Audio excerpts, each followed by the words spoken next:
What is up, everybody? It's Dr. Vibe here, host and producer of the award-winning Dr. Vibe Show, 2020 Podcasting News Award winner and 2018 Innovation Award winner given out by the Canadian Ethnic Media Association. And once a month, I host the only podcast, broadcast, whatever you want to call it, for fathers and dads that is sponsored by Dove Men Care, the only one in the world that they are sponsoring this time. At this time, and I'm part of it. I'm very humbled by that. It is also co-sponsored by Dad Central Canada's National Fatherhood Organization. Welcome, everybody. You know I like new things and new people because I'd rather be dead than bored. Well, let me tell you something. I've been working on something for a few months with two fellow bald-headed black men. And I'm telling you, I didn't know when I wanted to drop the bomb on them, but I finally dropped the bomb on them. And they're... joking aside, these are two gentlemen I respect heavily and wanted to say some way, somehow, we needed to have a conversation together on a continuous basis. So what we've come up with is a start of conversations called Men Listen. And we're going to bring on, if I can bring them to the stage here, let me just bring them here. I'm going to bring Danny Stone. What's up?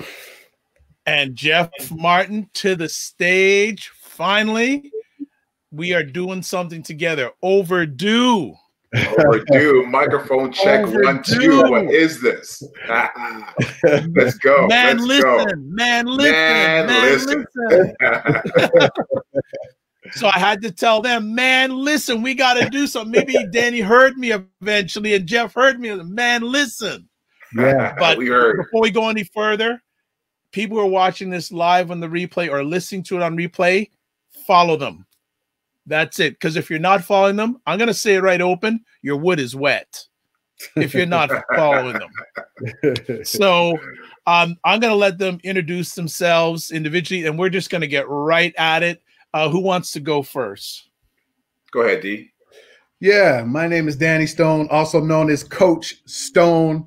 I'm an author. I've been coaching people for over 15 years, kind of helping them level up their life and their business. I'm the host of the Grind and Gratitude Show, a fresh new podcast that really gives people tips and tools and resources and interviews to really take a look at their life, see things differently, and take massive action.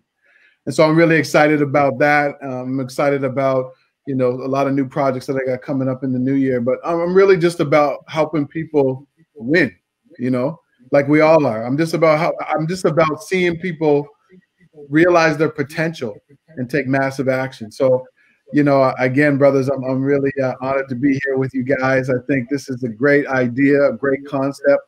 We need men's opinions and things. We have so many shows about women.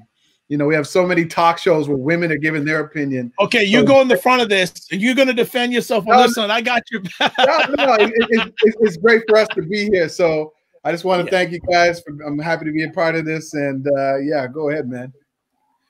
Mr. Martin? Fantastic. I am honored to be amongst kings right here. My name is Jeff A.D. Martin. I am an author of 2 amazing books. One of them I was privileged to co-host or co-write with Danny. And just like Danny, just like Dr. Bob, I'm just somebody who really wants to push and see people become the best version of who they are.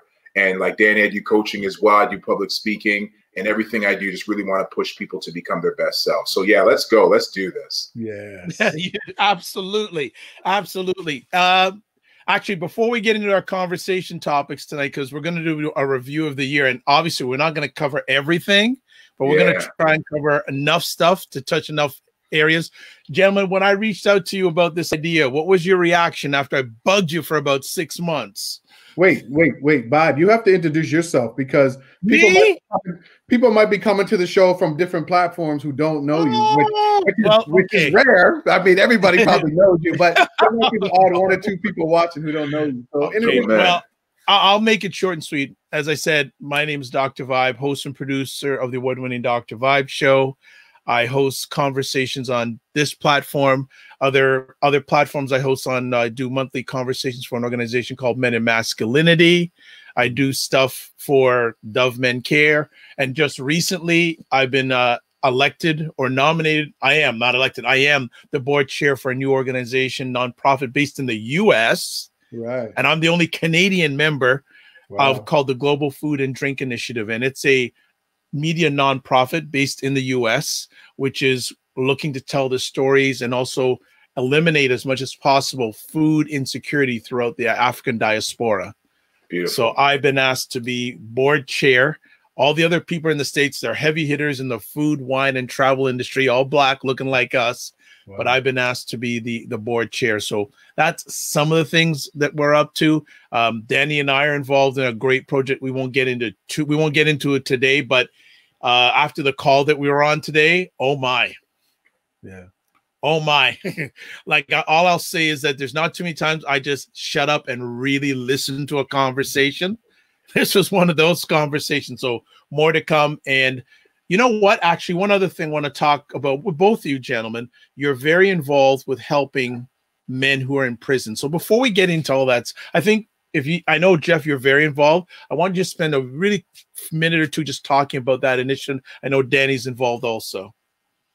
Yeah, so right now, my nonprofit organization, we are running an initiative called #1000 Black Books for Inmates. And at this moment, we're trying to raise as many Black books, gently used Black books, written by Black authors or about Black individuals, to get them to the Toronto East Detention Center. Why are we doing it? We're doing it because we understand that the library within this institution is underrepresented when it comes to Black books, Black literature. And unfortunately, it's overrepresented when it comes to Black men in that prison. And, you know, anyone who's ever read a book, you can understand, it opens your mind, you can really learn from it. And that's what we want to do for these young men. So when they come out, they can change their thinking, change their habits, and really become, you know, who they're supposed to be. So that's what we're trying to do. Any Black books that you might have, you can always hit me up and I can let you know where you can drop them off or mail them to, and it's all appreciated. Excellent. Well, I'm going to just change one word that you said, that you're going to do it. You're not trying to, you're going to get the job done. We're doing it. We're about halfway there already. So we're doing well. Absolutely. Okay. Let's get back to our regularly scheduled program, as they say in the trade. So we're just going in any random order, but one of the big stories, and it didn't feel that it actually happened still with some people. Oh, wait a second. The death. We should tell people what this is about before we get into. Well, yeah, go, man. So talk to me, man. Talk to me. Yeah. So everybody, we want to thank you all for being here. Like, this is our very first episode. We're gonna fine tune it over time, but it's just us being real. And so what we realize is that there's so many talk shows out there about women giving their perspective on various, either hot topics, world issues, and all of these things that are going on, but there's not a men's perspective. And so, Dr. Vibe approached me and Jeff, and he pitched this idea to us, and we thought, yes, because we need to get men's perspective on these things. There's 10, 15, 20 talk shows out there of women who are giving their opinion. So we thought it would be a great idea for us to bring our opinions. So this first episode is going to be us looking at 2020, a year in review. And as we move forward, we're going to have more structure, and it's going to be more structured. And it's really just us having a conversation with you, the audience. So we want you to participate. We want you to get in that chat box. If something rings out to you, give us an amen, give your commentary, because we want this to be just like you're our real studio audience. Okay. So that's what's going to be coming from us, for the next year. Just us chiming in on hot topics, real world issues, and giving our own opinions and perspectives. You know what? Wouldn't Danny make a great producer, folks? He'd make a really good producer. Like, I'm all jacked up, want to get in the car. He says, no, pull back your brakes, Dr. Vibe. Come on now. Like, whoa, camel, Dr. Vibe. Whoa, camel. Okay. The backstory. Now we're going to get it going. Let's talk about the death of Kobe Bryant. Who wants to chat about that first? Yeah, I could jump in. I remember distinctly. I don't remember what movie we were watching, myself and my wife and kids. But I remember coming out of the theater and my phone was blowing up. And I looked at my phone. I couldn't believe what I saw. And I remember whispering it to my wife, and she's like, "What? Say what?" And then I remember, okay, thinking, how am I going to break this to my kids? Because my kids were huge basketball fans, huge Kobe Bryant fans. And of course, it shook the world because of the level of greatness that he was able to bring. And real quick, I'll share a story. I was fortunate enough to meet Kobe on a couple of different occasions. And one of the stories I'll share is when Kobe came to Toronto with the Lakers to play against the Toronto Raptors, the game was starting around 7:30. It's probably his second year in the league. The game was starting about 7:30, so the team had to be at the arena for about 5:30, so about 2 hours before the game. And a friend of mine, Andre, was a ball boy, and he had to be at the arena at like 1 p.m., like real early, to make sure the dressing room was all set up and had the Gatorade and the towels and all that stuff. And when Andre checked in at about 1 p.m., he heard a ball bouncing. And when he walked out to the court, Kobe was out there. And Kobe wasn't just getting started, like he was drenched in sweat. Like he was out there for a minute. And Andre was like, Kobe, you out here by yourself? He's like, yeah, just putting up J's. And so Andre went and he caught Kobe's rebound and kind of helped him out. And then Kobe went home after like sweating up a storm. He went back to the hotel, got his rest, came back to the game and lit up the Raptors. And it was just an indication of the level of his commitment. And so he was called Black Mamba for a reason, because of the level of his commitment, what he put into the game. And so, yeah, losing him was a tremendous loss, just because, you know, you don't come across that type of athlete every single day. There are hundreds of players who play in the NBA, but there are not hundreds of players. There's probably on one hand in any time frame of a player who is that great in terms of putting in the effort, putting in the work. Doesn't matter how many championships he may have behind his name. He knows that the very next game is that game he has to put all his effort into, and that's who Kobe was. So his loss was huge. Yeah, man, I agree. You know, I think, you know, me as somebody who's been a basketball player, I played in university, and, you know, I grew up watching Jordan and Kobe. And, you know, for me, I'm just going to keep it 100. Like Kobe, I never liked Kobe in the beginning. I wasn't on the Kobe bandwagon until years later, after he had already won a couple of championships. And, you know, I think it was, and even Kobe had said this, it was his arrogance when he was younger. And, you know, and it's just a normal thing as a basketball player. You're supposed to come into the league with swag and, you know, determination and boss up on people. And so for me, I didn't really like that in the beginning. But as he started to evolve, you know, after playing with Shaq and all that kind of stuff, that's when I really started taking notice of Kobe. And, you know, for me, it was the work ethic. It was the determination. It was, you know, I think with Kobe, he had this sort of sounded like this thing like Jordan had, like he would just get in your face and all that kind of stuff. But I think he was different in the sense that he would pull guys aside and have these little conversations after he went off on them. You know what I mean? It was like, you know, Lamar, like, you know, Lamar Odom, he would yell at him and be like, yo, man, you know, like, bro, I just need you to get it together. And so I kind of respected that. But what I really respected is once he retired, seeing him with his kids and his family.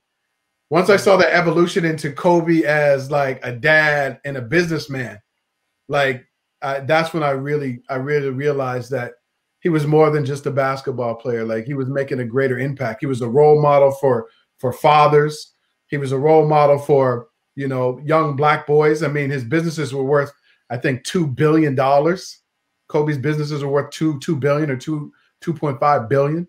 So that's what I liked. You know, I like that whole evolution of him coming in as this cocky player, winning a bunch of championships, being a mentor to other guys, then being this like amazing dad and like entrepreneur that just put on a lot of Black people. He hired a lot of Black people for his businesses. You know, I'll pick up with that, brothers, in regards to the evolution, because when he first came in the league, I'm going to date myself a little bit, but many years ago, I worked for Adidas Canada. I was a second POC, as they call it now, person hired in the Adidas Canada office. And long story short, I had the opportunity to announce the starting lineups of a Lakers-Raptors game. And meeting Kobe, his tenacity, he was on his many different things. He was on his way to become, he always wanted to be better than Michael Jordan, not only on the court, but business-wise. And he was on his way to becoming like surpassed financially Jordan big time. Some of the things I look at, evolution, because we remember a number of years ago he had that little mishap with that lady. Yeah, absolutely. Right, and he did a full circle with that. So he not only did an evolution with his basketball playing on the court, but as a human being off the court. One of the unfortunate things was that interview that Gayle King did with a friend of Kobe's. That was quite controversial. So I remember that also, but it doesn't. The world is not as good a place without Kobe Bryant, because he just evolutionized and revolutionized the black athlete and the black man. But when he died, did you guys expect like this buzz all over the world? Yes. People went crazy. Yeah. Everywhere. Well, everywhere. we got to remember too that he had grown up outside of America. So he had that international. He had something that Jordan didn't have. He had an international presence. That's right. Before he really got big, and he could speak different. He spoke Italian fluently. Yeah. So he was a real global athlete on the court and off the court, whereas Jordan was just basically what he did on the court. That's right. Well, I think that might lead us down another path. I don't know if we can say that about Jordan. I think Jordan had a little bit more presence, but we won't go down that path. We'll talk about Jordan versus Kobe another day. That's what I'm saying? Fourth edition, right? Yeah, that's another conversation. Definitely. But looking back in my years that I can really think about, I think the only other person that I saw when they passed, the world stop, was Michael Jackson. Right. As far as I can recall. Yeah. And I remember that the world just absolutely stopped. And so felt the same with Kobe as well. And I think, again, we all talked about it. It's his work ethic. It's the fact that he never allowed anything to hold him back. And Dr. Vaib, I know you just talked about the situation that he had. And, he did go through that circumstance where he was said to have raped that young woman. But if we're talking about specifically his work ethic, right? And we don't want to brush over the bad because, it's incumbent of everything. We all have it, though. But we all have it. Absolutely. But when we talk about his work ethic, another quick story, when Kobe was drafted in '96 to the Charlotte Hornets, initially before traded to the Lakers, every year, every player that gets drafted, once they get drafted, they celebrate, they go party because they just became millionaires, right? They just became celebrities because now you're on one of the NBA teams. And every year, all these players go out and they celebrate and they party. But the year that Kobe got drafted and he into the NBA, he left that arena and he went out and he found a gym and he practiced till like 2 a.m. There you go. And it just showed you that even though he made it, so to speak, he knew that he didn't make it. Like he still had ways to go. It wasn't good enough for him just to be in the league, but he wanted to be one of the best that our children and our children's children will speak about. And that's exactly what he did on the court. And then, Danny, you said it. He was doing the same thing in business. The fact that he won what did he win? Was it an Oscar? He won an Oscar. Yeah. For his movie Dear Basketball. Yeah. Again, athletes don't do that. Right. So it was just showing you that he was on a path of doing something that no one else has ever done. And that just added again to his greatness. And I think this is a good lesson for all of us. Like sometimes I think sometimes we feel some type of way about introducing ourselves and saying, I'm an author, I'm a speaker, I'm a community servant, I'm a podcast host, I'm a Dr. Vaib, I host all these and there's nothing wrong with saying that you do multiple things, right? We've been conditioned to only say that we can do one thing. Yes. Right. And so what Kobe did was he mastered one thing, which was basketball, took the discipline from mastering basketball and started doing it in business. Went back to being a great father, started community service. So he took the thing that he did, which was discipline and work ethic, and then that translated throughout other areas of his life. And I think that's a good lesson for us to understand. You don't have to just do one thing, and don't allow anybody to tell you that you can only do one thing.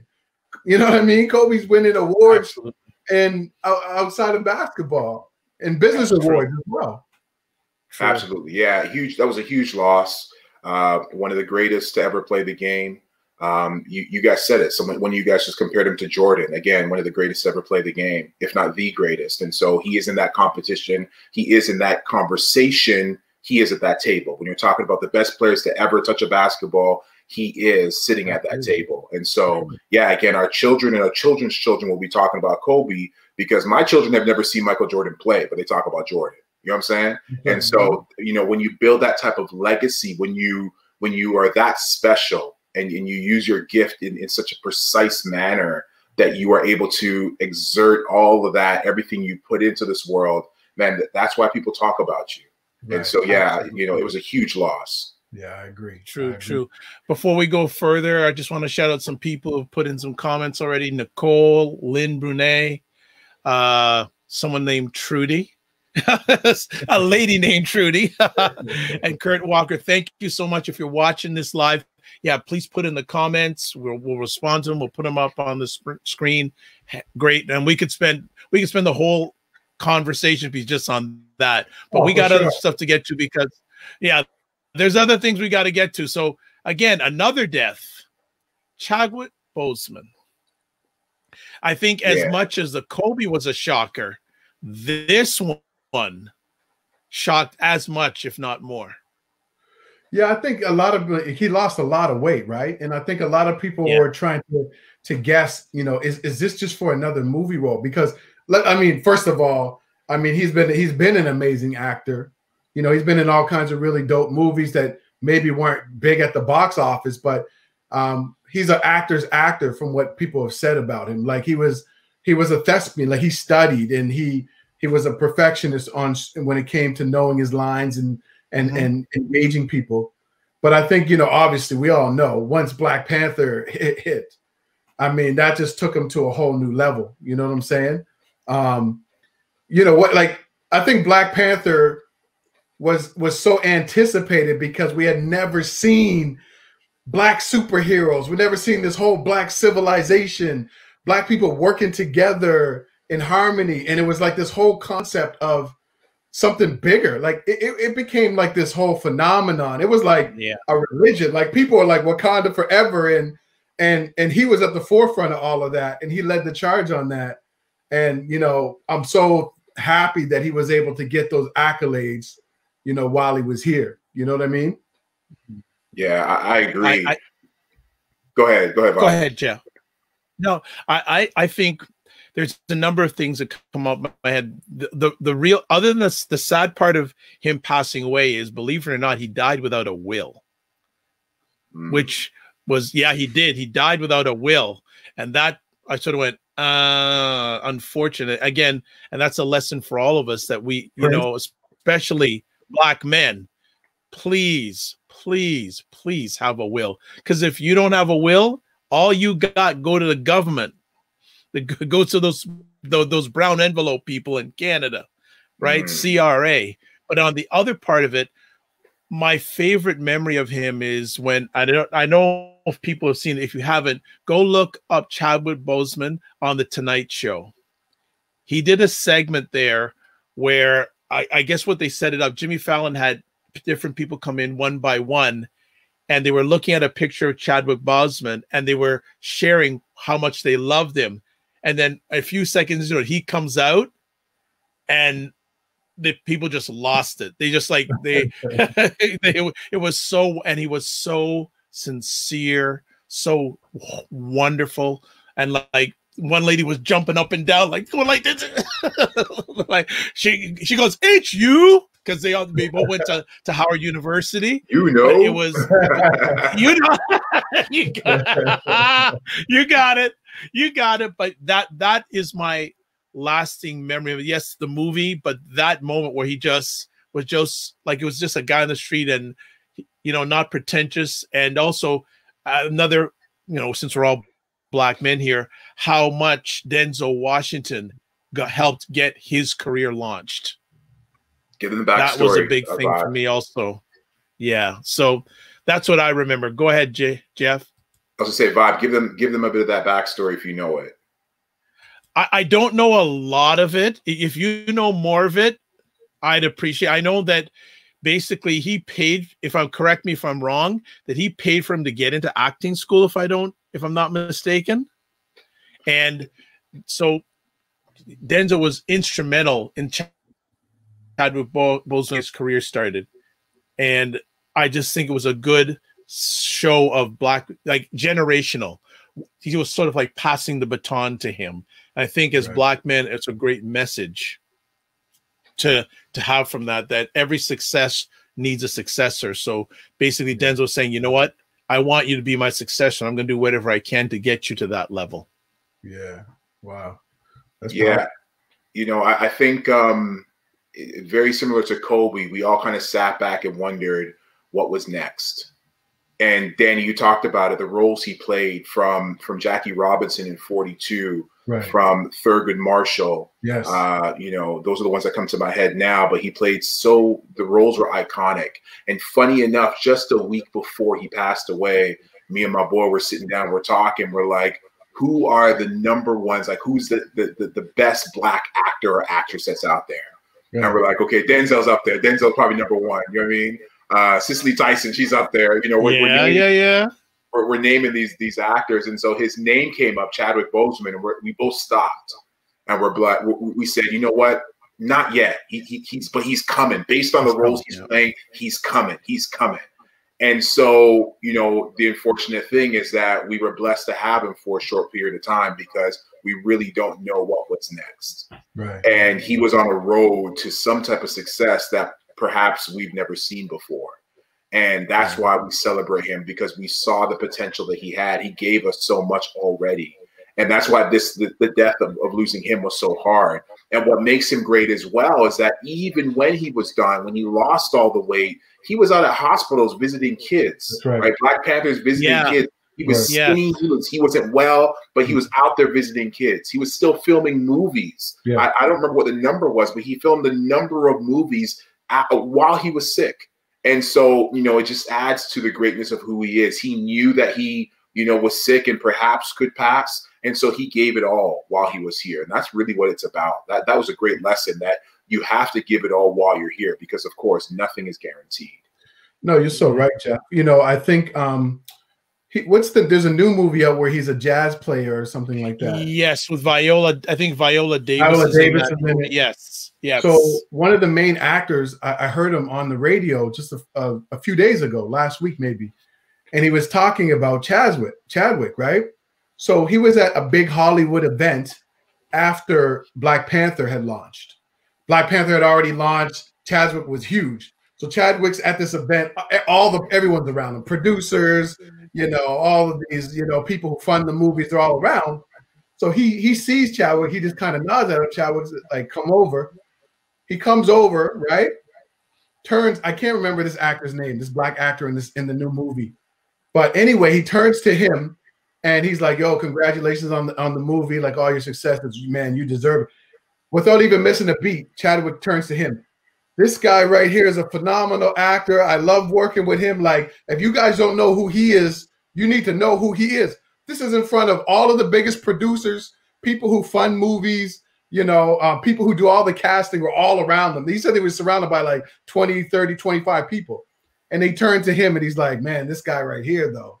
And he's like, that's just the kind of guy he was. He was just like quick to give people their flowers while they were here, even while he was receiving his shine, you know? And that just speaks to character. And I think that's why we love him so much. One, he was this iconic figure of something we'd never seen before, especially us as black people. Then to know that he's this humble, you know, humble, loving person, I think that just really added to everything. Because it's easier when you know somebody plays this big role and they're a jerk. You're like, oh, we lost that person, but whatever. But when you know that he was like at hospitals while he knew that he didn't know how many days he had left, right? Yeah. I think once people heard those stories, they were just like, man, that's where I think everybody's hearts just kind of melted, right? Like you said, Danny, no one had anything bad to say about him. Nobody. Like, didn't matter what color, black, white, women, no one had anything bad to say about him. I'm just looking at Divine Right saying here, you know, man, when he passed away, my 9-year-old son cried. He said, Mom, no one else can be the Black Panther but him. Wow. Yeah. Yeah. And then she adds here, then my son got scared. He said, Mom, you both are almost the same age. Why are people dying so young? Oh my God. Wow. Yeah. Yeah. A lot of kids were affected. My kids they have a ton of Marvel toys. They laid them all out. Well, they laid out the Black Panther toy lying down. They laid out all the other toys standing around the Black Panther toy, and took that picture and put it up on social media. It affected the kids, right? As you said, Danny, their superhero was taken. And, it forced a lot of parents to answer some really tough questions for our kids, because here was someone they looked up to. My kids, they've watched every Disney movie, every Pixar movie, my children. And Black Panther, they've had to see at this point in time 25 to 30 times. Yeah, yeah. Wow. Easily. And to this day, this week I heard them quoting lines. And that movie's 2 years old now. They're still quoting lines. I've never seen a movie have that type of effect on my children. And they've seen everything. And so, we were forced to answer a lot of questions as parents, because it's a hard thing that we had to see and deal with. But I think the lesson is really be the hero that you needed when you were a kid. You know what I'm saying? Be the hero, like whoever you are. Be the hero that you needed when you were coming up. You know what I'm saying? Like, that's what we should take away from this, and be conscious of how you treat people. Yes. Wherever it is, the person at Tim Hortons or Starbucks, the person who is the cleaner at your job, how you interact with people, like, be conscious of that. And that's what I took away from his death, is that, that's something that I've been trying to aspire to do since I can remember. But when I heard these stories of him, it just kind of amplified it and reminded me, like, yeah, man, like, be your own hero.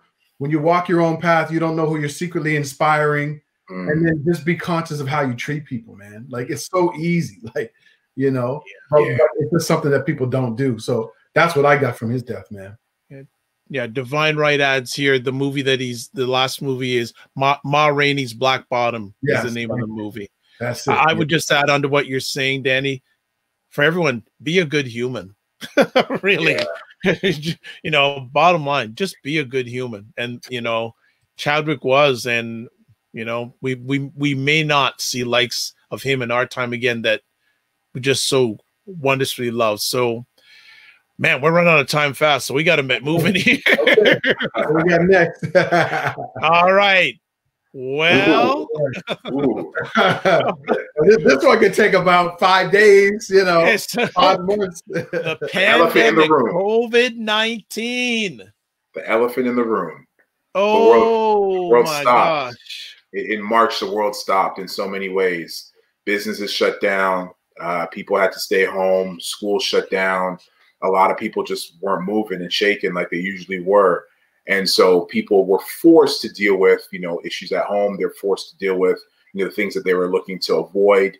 But when it's all said and done, we know we're still in it. We know everyone's saying, I can't wait for 2020 to be over, but we don't know what 2021 has to offer, right? We're now just talking about the vaccine piece and what's that going to look like. And is it going to be mandatory, and who's taking it, who's not? Is it going to make you well? Is it going to make you sick? Like, 2021 has so much more going on with COVID-19. So we've dealt with so much already, but we all need to hang in there, because there's still more of this that we have to deal with. One of the biggest lessons I learned in the end, while we're still dealing with COVID-19, is just really take every day as it comes. Because I remember I became very overwhelmed with wondering, is school going to be shut down? Is it not for my kids? Am I going to work? Am I not? What's going on with this and that? But too much information can be information overload. And so I learned just to kind of take it day by day. And, today's a new day. Let's enjoy the day. Tomorrow's another day.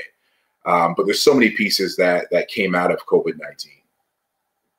Yeah, I think one of the things, too, about this whole thing was that, and as we're coming to the end of it, I think that, and this is always the case, at the end of every year, people think that January 1st, your life is just going to change, even though you've done nothing. I wake up, the 100 pounds of overweight is gone. Someone's going to offer me my dream job. My dream business is there. My relationship with my partner is automatically better. I'm a better parent just because it's January 1st. As a coach, I've seen this for 15 years. And so I think what we have to understand is this, and what I've been learning is like, you have to set up your success every day that you wake up. Like, it's building blocks. Like, are you going to crawl into 2021, or are you going to have a jogging head start into 2021? Right. So it's been a crazy year. I'm not taking away from that. It's been a roller coaster for me, for my business, you know, for my family. But at the same time, I learned so much about myself, right? Like, I learned so much about myself, about my place in the world, about committing to something. Like, I just launched a podcast, boom, jumped on the podcast. I went live for like 125 or 40 days. You know what I'm saying? I just jumped into things not knowing what would happen. And so what it taught me is, like, if you really want to kind of open up your life, if you really want to experience different things, you just have to try. Take one day at a time, get 1% better. And I think that's what's important, right? So I'm with you, Jeff. I think it's been a crazy year for everybody, but we have to learn to not always have a limited mindset and a negative mindset. Like, take something away. Like, I know people who are like, I never had a chance to see my kids. Now I'm spending time with my kids. I never had time to go to the gym. I've been going to the gym. I actually cook meals now, you know? And so all of these things that we've been learning about ourselves. So that's what I think a lot of us should try to take away. Yes, we all know it's been a horrible year, but like, what are your takeaways, right? Well, I guess I'm going to be the thorn in everyone's side here. For me, it's been personally a great year.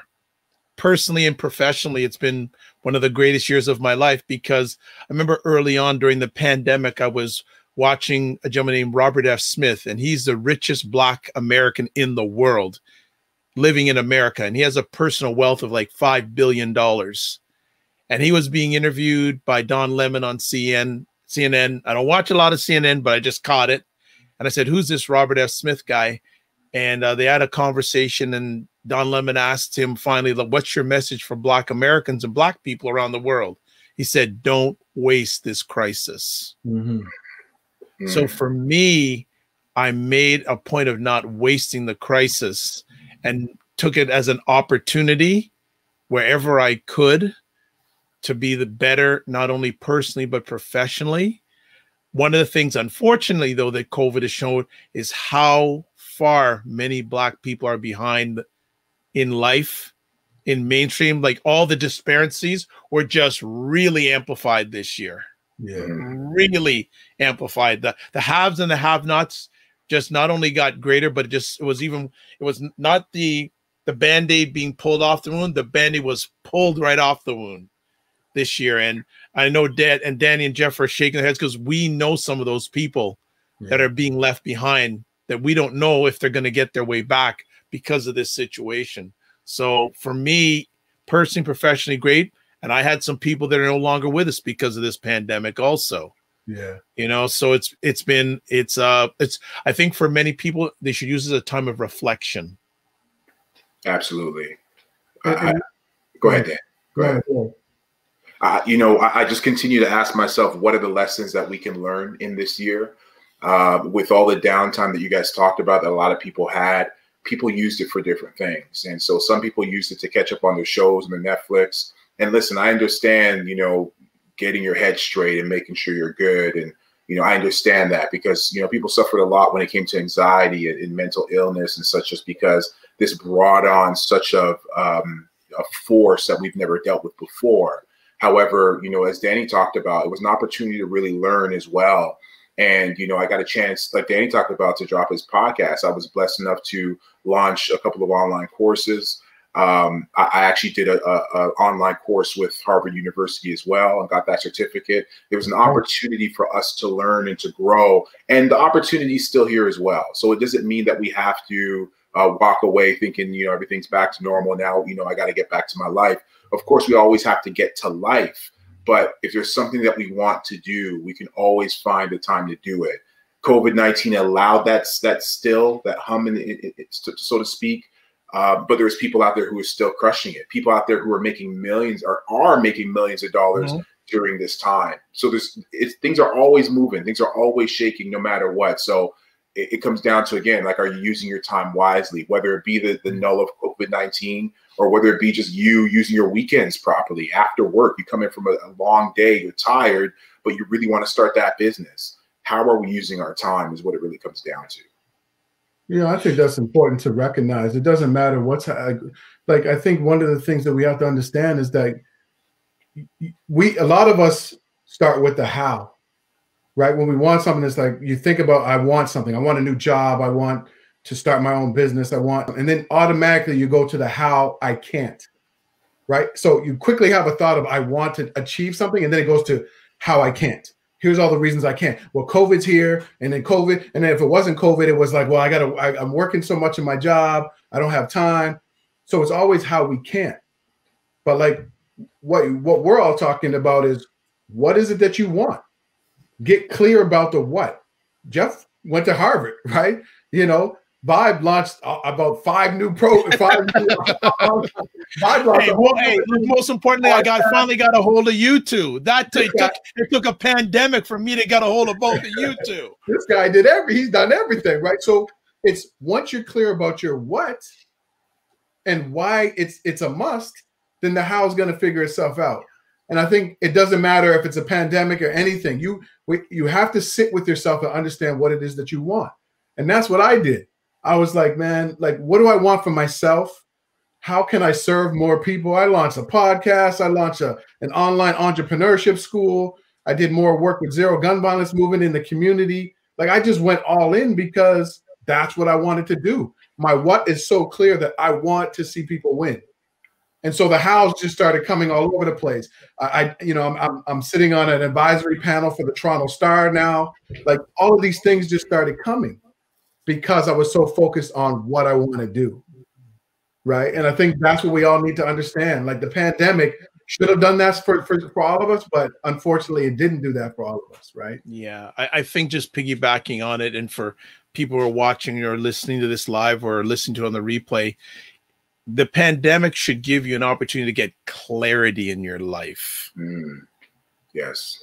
You know, both these gentlemen are very, very clear on their why, and you see and you hear what they're doing. It's because they're clear with their why. So this is an opportunity, and it's still going on, because from last I checked, most of us ain't going anywhere far for the next little while. No. Very true. Right? I know some people are taking trips and all that, but master your clarity. Master your clarity is so, so important. And when, you know, and I know Danny on one of his 100 shows, a lot of times he would ask people going, what are you doing? What are you going, when I come to you after the 100 days, what are you going to tell me you've done? Yeah, absolutely.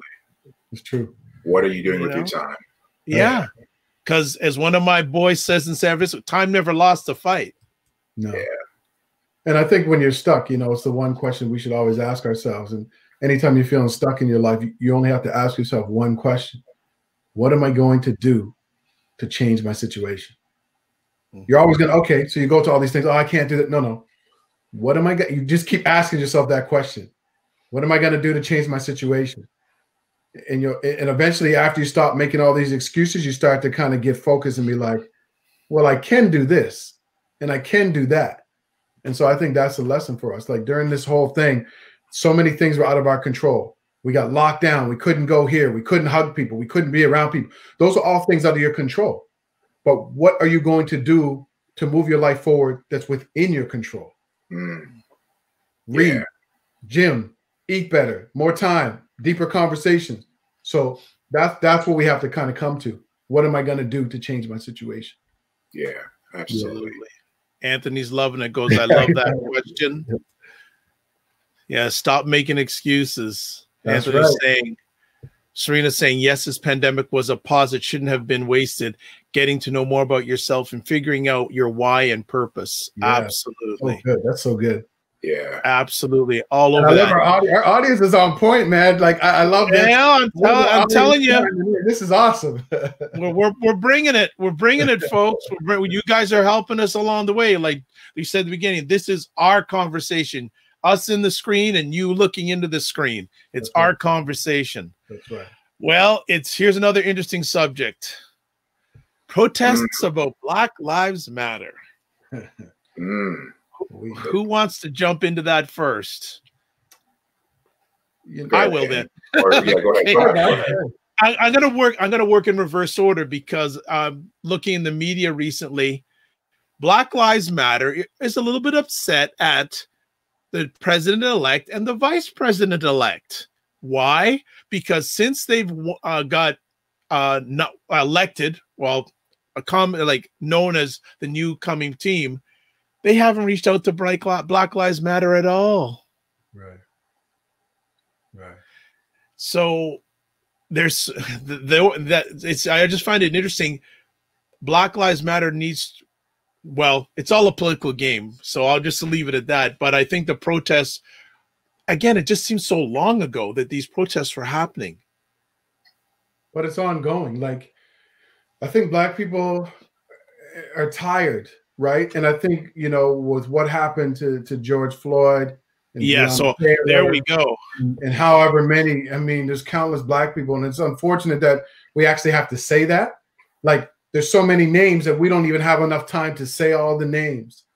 And it's disgusting what happened. But I think what happened in the United States spawned these conversations all over the world. Yeah. In Africa, in like, you know, in Italy and Spain and all of these countries that there weren't these conversations about race and discrimination and racism. And so what happened in the US and here in Canada, like it just took over the world, man. Protests in countries that you would never even expect. Yeah. Right. And so I think what happened is we tried to seize the moment. You had a lot of these big celebrities getting involved with the conversation. People, you know, Black Lives Matter at the forefront. You had all of these public figures trying to come together to seize this moment, to really not only bring notice, but to make change. And so the marches were there. People were showing up in numbers and so on. But I think the problem that we've always had in the past is after the marches, what happens? You know what I mean? What happens? And so I think we're still in that point where, okay, well, what's next now, right? But, you know, the marches definitely brought attention. I mean, there was marches all over the world, in France, you know what I'm saying? Like all of these countries, right? Well, Kurt Walker's saying here, Black folks turned their backs on Ice Cube, who thoughtfully presented a plan because it was presented to be the wrong party. That's a good point. And Serena Wills is saying here, let me just get, Black Lives Matter gave me a lot of moments with my son to teach him about what's been happening. Keyword being in capital letters. 2020 was a huge life lesson, not only for adults, but for our kids. Be transparent with your kids, people. Nicole saying, I do believe they were setting up a meeting with Black Lives Matter organization. However, it's more important that they pay attention to Black lives as a whole. We are bigger than an organization. Whoa. And I was going to say that as well. You know, there's two pieces to this. There's the Black Lives Matter organization and then the Black Lives Matter hashtag. And both of them don't necessarily, you know, represent each other at times, but people need to understand. I've had corporations reach out and say, you know, do you know Black Lives Matter? We want to donate to Black Lives Matter. And we're like, no. Like, what are you looking to do? Like, people are understanding that the Black Lives Matter hashtag was a movement of people who were sick and tired, as Danny said. You know, COVID happening, and then what happened with George Floyd. You know, I think the fact that the world blew up the way it did is because everything happened together. Because of COVID, everybody was at home. Everybody was still. Everybody was moving and shaking. Because we know this is not the first time something like this, what happened to George Floyd, we know that's not the first time something like that has happened. But because the world still, because of COVID, people were paying attention. That's right. And I'm so grateful for the fact that people were paying attention because, like Danny said, I don't think there was a continent in this world that didn't have a protest. There wasn't a major city that didn't have a protest. My thing is, everybody was woke. Everybody woke up to what was going on. But my scare is that everybody goes back to sleep. Well, there you go. and you know, I don't want to dig too deep into the U.S. presidential election. However, we know who Donald Trump was, what he represented, the way he spoke about other races and other groups. And so Black people, women, Mexicans. People were upset for the last 4 years of the way he acted. And so now they got him out. He's gone. Joe Biden's on his way in, but people can't go back to sleep. No. People cannot go back to sleep because work still needs to be done. And so, you know, we need to see change in so many areas. One of the things I really learned is that everybody was out there protesting Black Lives Matter. They had their signs, they're walking the streets, and I think that's amazing. But everybody fights different, and we can't have everybody on the front line. If you know anything about war, you don't put everybody on the front line, because everyone on the front line is going to end up getting shot and killed. You have nobody in the back doing the work. While people are out there fighting, you have the medics who are back there. You have people who are bringing in food to the army. You have all these different pieces moving. And it's the same with this. While everybody was out there protesting Black Lives Matter, we have amazing teachers who are trying to change things in the school system. We have police officers who are trying to change things from the inside. We have judges and lawyers who are trying to change the judicial system. So there's so many moving pieces to this that it's difficult for us to say, you know, this is the 1 or 2 or 3 things that need to be done. There's so many pieces that need to be done, but we all need to do our part regardless of what it is. We all need to find our way to help be a part of this change so we can all move forward. And then, you know, eventually, as we want it to be, have Black lives, you know, for everybody to see that they do matter, right? Because that's the issue that we've been having all these years, that people don't recognize that Black lives actually do matter. Yeah, we've got Nicole saying we need to educate the corporate entities to give organizations that address the issues of Black lives. I would not only say the corporate entities, as much our education system. Yes. As much. They are so far behind. Yeah, so and then behind. Serena Wills is saying, yes, we have to keep working. This is not the time to get comfortable. It's never a time to get comfortable. Now is definitely not the time. I agree. You know what we're missing? Like the whole civil rights movement. Who was a big part of the whole civil rights movement that we really haven't seen now? We've seen rappers come out, and Kurt was right. You know, that plan with Ice Cube, you can say whatever you want. At least he had a plan, right? Mm-hmm. But who was missing from this whole thing? I mean, in a large scale. And some people aren't going to like it, but it's true. I've had this conversation with Louis March. You know, you guys know Louis, the founder of Zero Gun Violence Movement. Black churches. Oh, you know what? Let's do a whole. It is, but I just need to put it out there, because who led the civil rights movement? It was churches, right? Mm-hmm. And you have these pastors nowadays are saying one-off things here and there, but you don't have them coming together to form this kind of nucleus of people who are working with Black Lives Matter and these other entities. Al Sharpton's over here. You got this pastor, you know, TD Jakes does some stuff over here, right? You don't have that. And then you got a bunch of pastors who support Donald Trump. Right. Yes. So, you know, that's a big piece that I think was missing from this whole thing, and a plan to move forward. Like, we have to evolve. You know, I think I've said this to both of you guys, like, Black people don't understand our power in terms of economic power. Ever since the bus strike, you know, during Rosa Parks in the 1960s, when Black people stopped taking the bus and shut the whole bus system down, we've never realized our economic power since then. You know, we're still going, we don't realize that if we choose not to shop at Walmart for 2 hours, that we could, not even a whole day. If Black people stop shopping at Walmart for 2 hours, we said we're not going to the Gucci store today. Like, it changes the whole landscape, right? And we just haven't realized that, man. We haven't realized that. And that's another evolution to the Black Lives Matter. Our voting power, our economic power. These are things that we have to realize, because we can, money talks. If we say we're not going to buy this or shop here, guess who's having a meeting with government officials?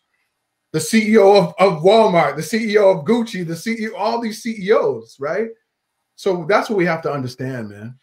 I think I'll piggyback with you on that, Danny, that I think a number of us, we're playing checkers when we need to know how to play chess. Oh, for sure. For sure. I'll just go ahead. Go ahead, Jeff. I was about to say, man, listen, just to tack on to what Danny said there, the Montgomery bus boycott lasted 382 days. Wow. The Freedom Rides lasted 7 months, and the Greensboro sit-ins lasted 6 months. Wow. And I say we as a society, we put up a black screen for a day, and we think we've done enough. We put up a black screen and with a hashtag, and we think we're good. It's not over. There's so much work that needs to be done. I remember when I saw a bit of the George Floyd video. I didn't watch the whole thing. I made a promise to myself years ago, after really investing into the Trayvon Martin case, that this is a lot for me. And so I always know what's going on, but you have to make sure you protect yourself. And so watching these videos is tough. And when I saw a part of the George Floyd video, I saw myself on that ground. Yeah. I saw my children on that ground. My boys are 11, 7, and 2. I know at some point in time, society will no longer look at them as being cute. At some point in time, they're going to cross over. At some age, at some point, they're going to cross over as potentially being a suspect, as potentially being scary. And that, again, could be my children lying on that ground. That's true. That's true. So I say that to say that, again, the boycott that I just spoke about, they lasted a long time. We need to be willing to do more than just put up a black screen on our phone. Find our own way to be involved so we can help to make the change, so we can make things better, not just for us, but for the generation to come. We need a plan. You need a plan. And the plan can't be hijacked. The plan can't be people of color, gay, lesbian, black movement. It's the black movement, right? Like we have to start as black people. Why we're always trying to make them get other people in on our movements and what we're trying to do. And when we do that, we get put in the back, right? Like if it's a Black Lives Matter movement and this is for the empowerment of black people, then it's for the empowerment of black people. Other people can benefit from it, but I think that's been the challenge. Like, look at the civil rights. We got civil rights. We never got equal rights, right? It was a black movement, and then it became a women's right. And there's nothing wrong with all of that because, you know, all of that should have happened. But how did all of these other things, like people got more rights than black people got? You know what I'm saying? People had, we were marching for black people getting murdered because of the color of their skin. And then out of that, they said, well, we're not going to give you full rights. Where there's still law and legislation right now, it's still in law that black people still aren't whole. That's crazy. Yeah. So we're at this point now where we need to learn from what happened before and have a plan and be willing to see it through, like Jeff said, on all fronts. What are we going to do economically? What are our demands of the schools? You don't want to educate our black children? We'll start our own school. What are we going to do in terms of policing? All of these different systems and stay with it. Stay with it. Yeah. Yeah. I think we got to move on here. I'll just add to that if black people are going to move ahead, they got to get control of 3 entities: media, education, and business. We have to control those 3 entities, because if we don't control those 3 entities, we don't have. If we get control of that, we can start moving ahead. But as long as we don't have control of those 3, it's going to be a challenging time. Yeah. Just a thought. Man, just a thought. Conversations are good. I hope everybody out there is enjoying this. Please chime in. Let us know how we're doing. Let us know. This is our first episode. Let us know how we're doing. But yeah, well, we're doing all right, because I tell you, the comments are flying. I'm putting them up as soon as they get up there. So let's. You know what? And Kurt Walker says, we'll never control media, but we control our message. That's another conversation. I beg to differ, but that's another. This is only the first conversation, Kurt. Don't worry. I'm noting it. I'm noting it. No worries about that. And Serena Will says, y'all need to come back. We're coming back. This is gonna be, by the way, Anthony's saying all of these topics need a couple hours. Don't they go? Olivia Funk, this lasting change begins with personal accountability. Yes. Yeah. It does. That's spoken like that's a good one. That's a good knowledge bomb right there. Let's move on to our next conversation piece. the new 4-letter word of the 2020, Zoom. Wow. Zoom. I think Zoom was about more than, like, obviously all of these. What I found really interesting, having worked in the corporate world and all these things, right? How it was, they never wanted you to work from home. Oh, it's too hard for us to get people to work from home. Then all of a sudden, COVID happens, businesses shut down. Banks who have 60,000 employees say the next day, you guys can work from home, right? It changed the whole landscape of how people work. All of a sudden now they were like, wow, people can actually work from home, which they already knew. Yeah. See, work is a form of, like, they're encroaching more and more into your personal time, right? And so they want to see you at a desk. They want to know what you're doing. They want to monitor you, right? That's what a lot of workplaces do. And when this happened, all of a sudden they were forced. They had no choice. You couldn't go anywhere. Automatically now Zoom pops up. All of these things, and then people are working from home and there's no issue. So it sped up the timeline of what a lot of these organizations already knew they had to do by probably 3 to 5 to 7 years. They knew they could do it, but they just didn't want to do it. And so now all of a sudden, now this timeline is here. And once you let it out, you can't pull it back, right? So what that means now is that people who've had a taste of working from home and this flexibility and spending more time with the kids and all that, they don't want to go back to the office. No. And so it's going to be interesting to see what happens over the next few years in terms of how people work. Our organization is going to be open to more flexible work style. Maybe if they're still working at that organization. Right, Danny? Because you've talking to more than enough people that ain't working anymore. That's true. That's true. Well, you guys, Jeff, what do you think about Zoom and, Yeah, Zoom is probably one of the only companies that didn't fall during the when COVID first hit, the stocks. It's probably one of the only companies that didn't really fall.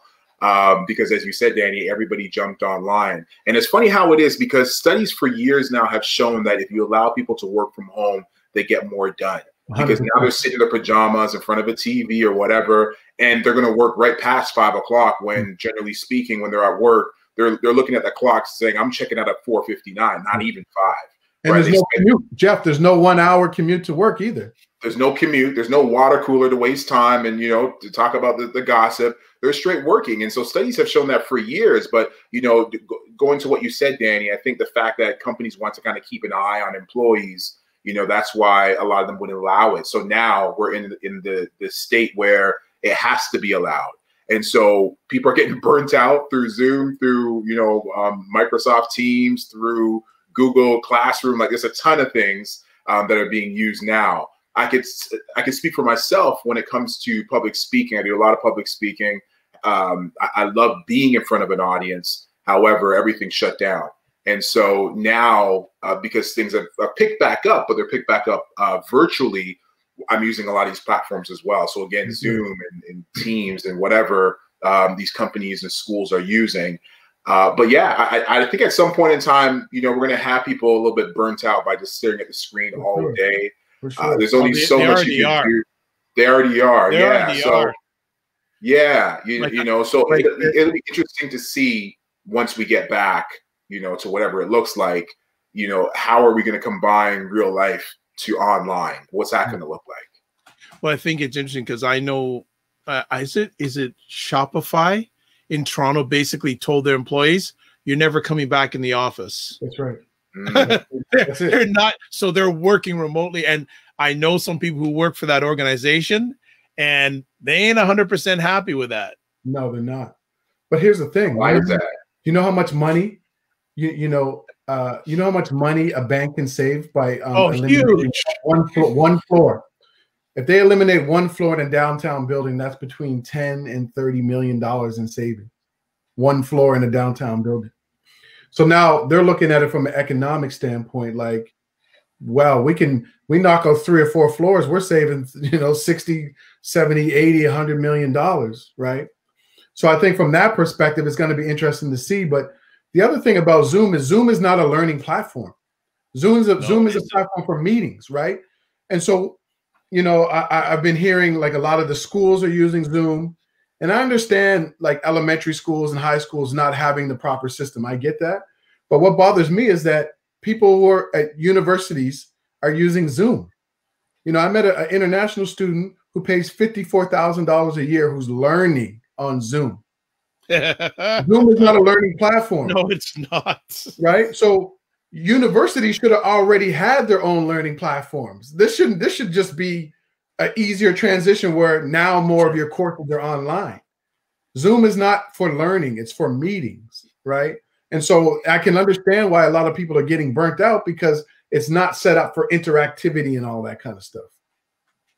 No. Anthony says here, way too much screen time. Serena says, I'm burnt out from Zoom school. I call it too much screen time. Too much. Yeah. Hear you. Yeah. I hear you. Like, for people like myself, I'm used to being in front of the screen, but even there's times that I've got to check out. But again, it's just interesting to see the Zoom revolution, as I will call it, how it's affecting people personally and interpersonally. It's really interesting, and it's not going away. It's not that old term. Well, things will get back to normal. No, right? No, but like Jeff, it presented opportunity for me. I lost a speaking gig, and then I landed another speaking gig. It was the biggest speaking gig I've ever had. 20,000 people I spoke in front of. Right? Yeah. So I was able to reach 20,000 people because of, you know, a Zoom, right? And so there are some benefits to it, but again, it's not a learning platform. It's a platform for people to have meetings, but it's not a platform to be interactive like this, right? Yeah. Kurt Walker says, should have been paying more attention to the Jetsons when I was young. It's really happening. Yeah, Kurt is on point with that, man. Judy Jetson, Astro, his boy, daughter Judy, Jane, his wife, his boy Elroy. All right, absolutely. Mr. Spacely. All right.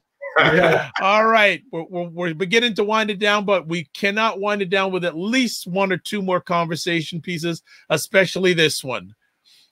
The U.S. presidential election. Well, I'll just say this. I'm not going to go too deep into this because I am a proud Canadian. However, as I said earlier, we saw the unrest when Trump was elected 4 years ago. And we saw, you know, the protests that took place when the women came out in numbers. I've never seen anything that big. We've seen and heard the comments he's made, and now he is out. And so, as I said earlier, I'll say it again, it's important that people don't go back to sleep because you have somebody else in the White House. Work still needs to get done. You know, whether you are a woman, whether you are, you know, racialized, work still needs to get done. And so at the end of the day, you know, we got to keep working if we want to see change, regardless of what change it is you want to see. We have to keep working. I'm going to say to this that he ain't out yet, right? Well, he's still true. there. Right. And the other thing is, how many people voted for him? Mm-hmm. Mm-hmm. Yeah. Right? He may have lost, but he still won. Yeah. Right? Because more people voted for him this time. And that person, don't be surprised in 4 years, he ain't running again. Right. Because rumors are having it that the day that Biden gets inaugurated, him going to announce his campaign.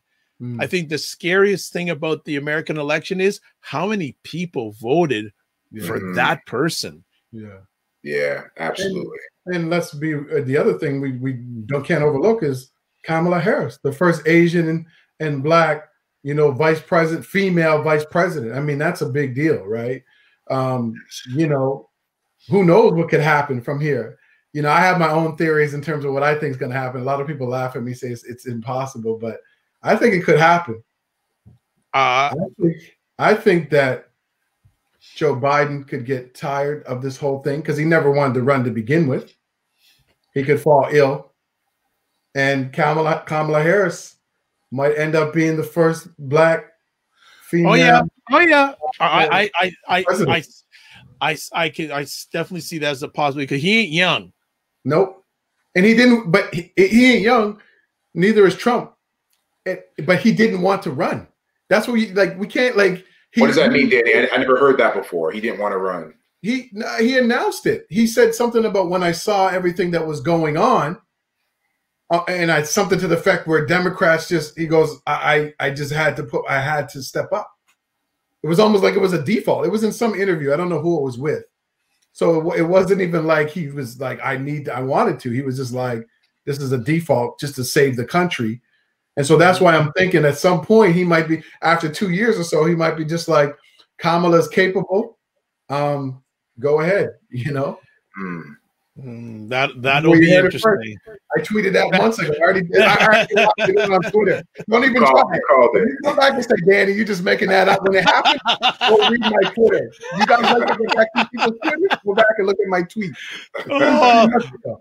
Okay, let's just catch up on some comments because as usual, they're flying in like crazy. Kurt Walker says, we can't forget about Biden's comments in his political career. We can't let our guards down. He is no better. Another conversation. Next up, Serena says, scary but not shocking how many people voted for him. He isn't running in 4 years. He will be locked up under a prison with an orange suit. Kurt says, Kamala will definitely be taking over. Yeah, and Kurt says, I called it too. So he doesn't want I think Kurt, you called it after me. You called it after me, man. Everyone's claiming it now. Well, and I don't want to be offensive to our Americans here, but in history, we've seen the decline of great empires. And from where I'm sitting right now, we are watching the decline of the American empire. Just a thought. I mean, that's a whole other thing, but I mean, China's been secretly the bank to the world forever. They're so far ahead. So you don't have to start wars anymore to become a superpower. All you got to do is just be the bank of the world, give everybody money, they default, and in return, they say, you can take this province, you can take this state in our country. And all of a sudden now it's like monopoly on steroids. You have, China in every single country. And that's what they're doing. So they don't need to fight a war. No. Fighting wars is done now. Like, not done, but you don't need to do that. Economics. Yeah, it's crazy. Kurt says, New World Order. Also, Serena says it was coming, the decline of the American empire. Unfortunate. Well, folks, we got our last conversation piece of the night, and it isn't as heavy as all the rest of the stuff. We wanted to end it off on a good note. Danny put this one in. The versus battles. Yeah, so anybody who doesn't know what the versus battles are, Timbaland, the music producer, and Swiss Beats, the music producer, a couple of months ago, when people were at home bored, they thought it would be a great idea to bring back R&B and hip hop legends and get them to go against each other, but in a fun way, to celebrate hip hop and R&B culture. And so what they did was they started this thing called Versus on Instagram, where each artist chose 20 songs, and then each one would play a song against each other, and it would be an opportunity for us to celebrate people. And so at one point, people were, we're all self-isolating. They were in their different locations. One artist would be at their house, another artist at their house. And then it just kind of became this crazy thing where people's careers started to come back. There was a resurgence in the downloads of, Brandy and Monica's albums and Patti LaBelle and Gladys Knight and reggae, reggae legends, Beanie Man versus Bounty Killer. Like it just kind of became so crazy that they signed a deal with Apple Music. And it's now a big deal, and they're going to continue it on. So, there was at some point millions of people were tuning in to watch these battles, right? So I don't know. What did you guys think about it? What did you guys think about the battle? I thought it was interesting. I remember watching the first one with Babyface versus Teddy Riley, and I thought it was great. On the other hand, I'm saying, wow, we can get together for this kind of stuff for music and entertainment. Why can't we get together and be a unified force on some other things? That's just me. That's a good point. That's just me, because you saw thousands of people there. There's a fairly prominent DJ on Instagram named D Nice. Yeah, gets thousands of people coming on his Instagrams when he's playing music. We've got to be able to channel our energies into some other things. We know we're good at entertainment. Done deal. We got to be good, take those energies and get good at other stuff that has legacy and lasting, not only for ourselves, but for the generations to come past us. Just a thought. But also introduce younger and older people to those artists as well that never knew who they were. You had all these young kids who knew who Babyface was, Gladys Knight and Patti LaBelle. There was millions. There was like 1-point-something million. So all of these people got introduced to all of these artists that they never had exposure to, right? And I think that was a good thing as well. Yeah, I would say that it was good business sense in that regards, Danny, where people got a chance to be exposed to some of the older artists who haven't been around in terms of making current music. They had a chance to really kind of learn about them and to take them in. You know, Vibe, you spoke about D Nice there, and I think he broke records when he went on and he played. He had Michelle Obama listening and Puff and, like, you know, a bunch of people just listening to his stuff. You see them live on his Twitch account. And then the one that I really loved was DJ Cassidy. He had his thing called Pass the Mic, where he had, you know, he's playing the old school songs, and he actually had the artists come on, and you can catch a bunch of those on YouTube. And, you know, it was a really not a great opportunity just to kind of catch up on some, you know, some old music that you haven't heard in a while. You know, I always been a big R&B fan, and so listening to that stuff, you know, was really cool for me. But at the same time, as you know, we kind of talked about earlier, and Dr. Bob, you just talked about it. You know, there's a lot of distractions that can happen. There's a lot of things that can take place that, you know, take us away from the things that we should be doing. And, you know, again, I'm not going to talk bad about anybody who wants to sit back and kind of watch a show or listen to whatever, because we all need to find our own way of relaxing. But at some point in time, you know, we got to get back up and push and fight, whether it be for your dreams, whether it be, you know, against discrimination, whether it be, you know, whatever it might be, we got to continue to go forward. So, you know, some of these things are really cool. The Versus is, you know, it's still happening to this day. Still happening to this day. There was supposed to be one last week, and I think Ashanti was diagnosed. She had COVID. Ashanti versus Keisha Cole. Yeah, so I'm gonna push that one back. So it's still happening, but you know, again, you know, enjoy yourself, enjoy the music, especially if it's from your time frame. But don't forget the things that are important. And I think it was healing. Absolutely. Too. Yeah, absolutely. During the time, and I think it still is healing for many people. It still is healing. Just Serena's saying here, yes, DJ Cassie's Pass the Mic was dope. Absolutely. We are supposed to be done, but we have been asked to get some commentary on the subject. We won't go full into it, but I think we need to give this young man respect who's asking this question. Loy is asking, I'm anxious to hear the speakers in. You notice how he just slips this in right at the end. You know that? Insights on the challenging issues of being a Black male in today's times. So I think what we'll do is we'll give a short snippet here, but I think that maybe when we come back or in a sooner conversation, we can spend a whole segment of man listen on that. And we may even invite if Mr. March would like to come on, we'd like to have you part of that conversation. It just started it. So who wants to give a few moments on the issues being a Black male in today's times? Who wants to start off with this? That there is a 2-day marathon. That question only? Right there, I'd say only, maybe 4 days. But I'll just quickly say, you know, again, just dealing with everything we just spoke about with the racial unrest, with COVID and the divide that showed, as you talked about, Dr. Vibe. You know, it shows that there's a lot of work that needs to be done. I believe that all of us have the ability to be an influence with the people around us. And me as a Black man, I know that there's a lot of people out there, a lot of youth out there who don't have the representation sometimes in their home or in their neighborhoods that they need to see a positive Black man. And so it's important for me to continue to do my work, because I know there are people out there that need to see me doing what I do so they can learn to do it themselves. I do a lot of mentoring when it comes to youth, and I know a lot of our kids don't have those representations. And so, yeah, you know, it's important that as a Black man, if you are good at something, it doesn't matter what it is. You don't have to be this great inventor. You don't have to have this huge business. If you are good at something in your life, take that skill and teach it to somebody else, because there's somebody out there who needs it.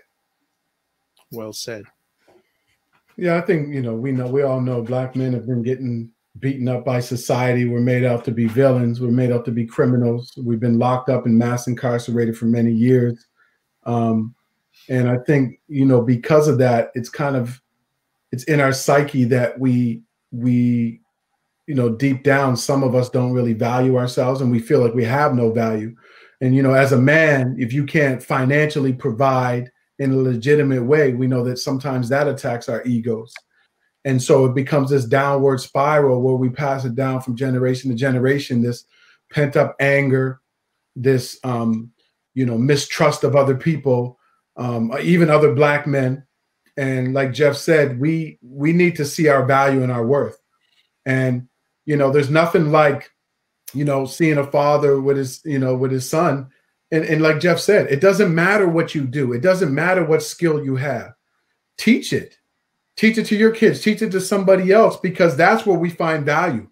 We all know that when you give something to people, when you're giving your time or you're volunteering or you're giving information, you know how good that makes you feel, right?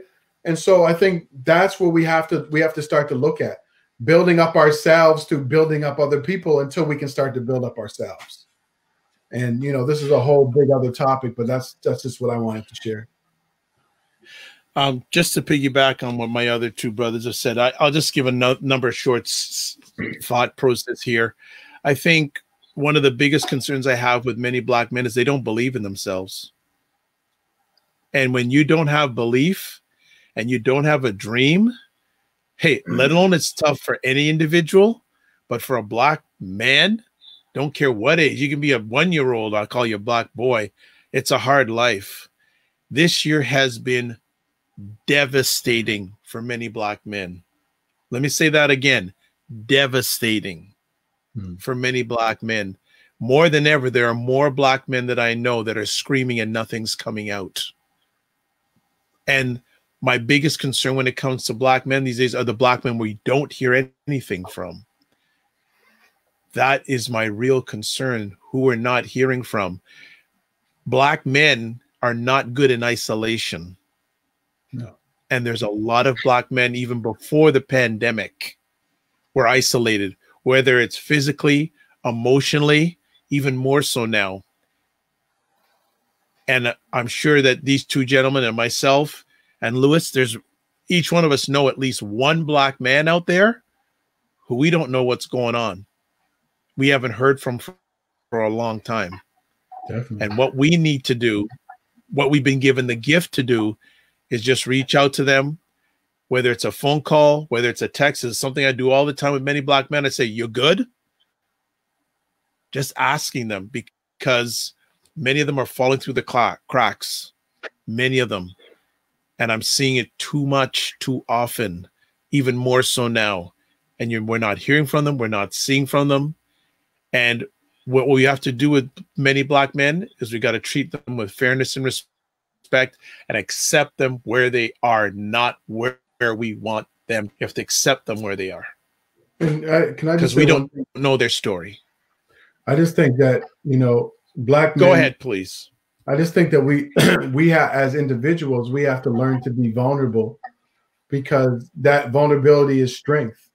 And so by us being vulnerable, we're showing other Black men that it's okay. It's okay to cry. It's okay to say, I'm not doing well.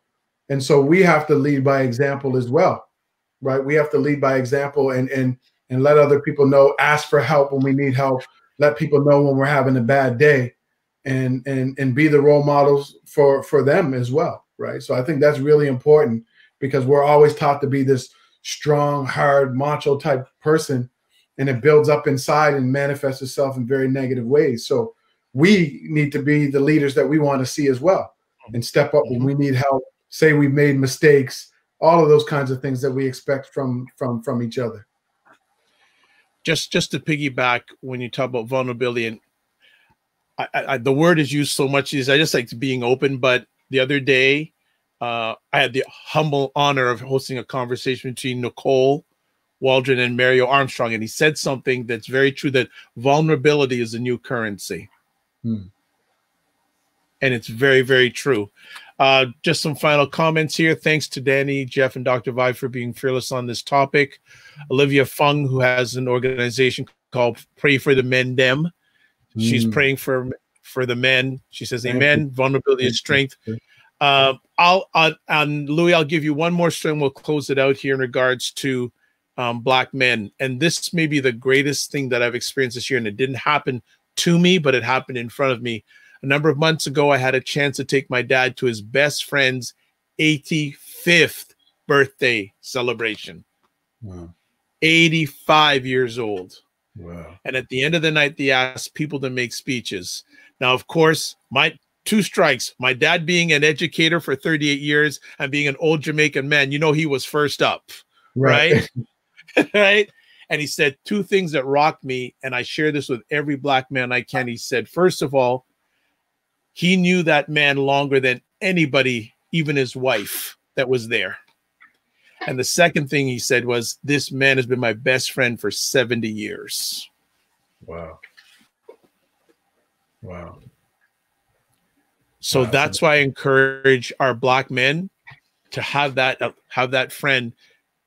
And because I don't know if I'm going to live 70 years. Right? Right? So but that's a whole go ahead, Danny. Taking care of our health. It's a whole different, but Louis, thank you, because that will probably be one of our man listens. That will just take us for the whole conversation. And as we're coming for you, Louis, on that, to be part of that one. We're coming for you. So don't think you can just get away and go hide. I know where you live. All right. Because I drive you home enough from events. So I know where you live. Gentlemen, that's a wrap. I'd like to say personally a huge thank you for making a dream of mine come true. Really, really appreciate everything that you are, have, and will be doing.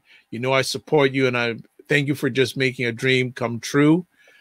Any final words for either one of you, and I will put up your contact information as you close out with your final comments. Go ahead, Danny.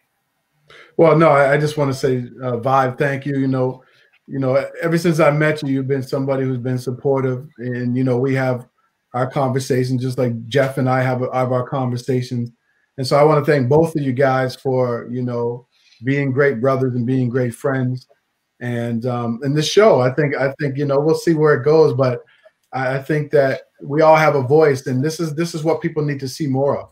Black men coming together, not worried about outshining anybody, just having real conversations. And by the way, it's okay if we disagree on things, right? So I just want to thank you guys for allowing me to be a part of this. And the message that I want to leave people with is the same message I always say to people. There's something special about you.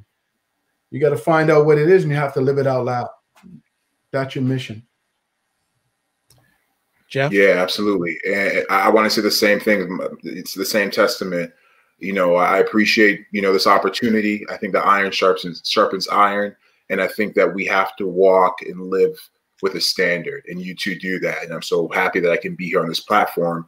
And speaking about living to a standard, I do want to dedicate this show to a friend of mine who just passed away on Friday, Bancroft Wright. For those of you in the Greater Toronto area, you might have seen him on the news. He was Peel Regional Police's head media guy, 6'7", 6'8" in height, the deepest voice you've ever heard, and just a sweet guy. We've been family friends for many, many years.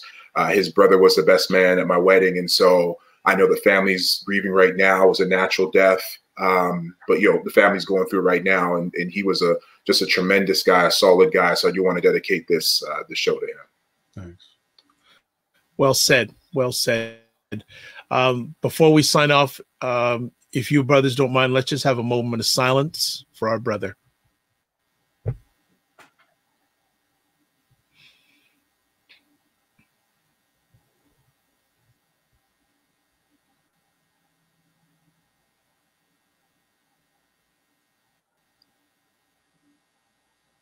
Thank you, guys.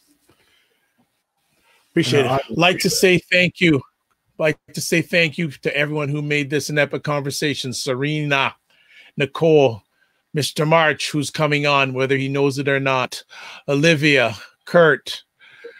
Who else did we have come on a little bit earlier on? We had some other people. If I forgot, of course, can't forget Trudy. Can't forget Trudy, the podcast queen. Divine Wright, and Lynn Brunei. And if I did not get your name, it's because of my head, not my heart.